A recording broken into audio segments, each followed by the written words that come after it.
বাবা তুমি মাকেও নিয়ে যাচ্ছ বাড়িতে, কি আমি একা থাকবো? এই চাকর এদিকে শোন,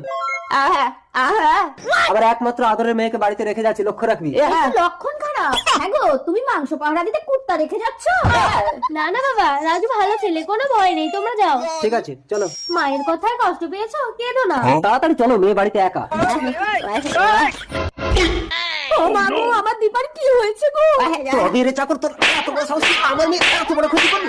মা বাবা নেই বলতে রাস্তা থেকে তুলে এনে আমার বাড়িতে চাকরের কাজ দিয়েছিলাম, এই মুহূর্তে তুই আমার বাড়ি থেকে বেরিয়ে যা। দীপা, কি হয়েছে আমার দীপা? দাও চলাচ্ছি। এটাকে কি করে? এ তো মনে হয় মরে গেছে। বাবা, ওই জানোয়ার আমার সাথে জবরদস্তি করার চেষ্টা করছিল, রাজু ওকে মেরে ফেলেছে। আবার রাজু কোথায়? রাজু! তার মানে রাজুকে আমি ভুল বুঝে মেরেছি। রাজু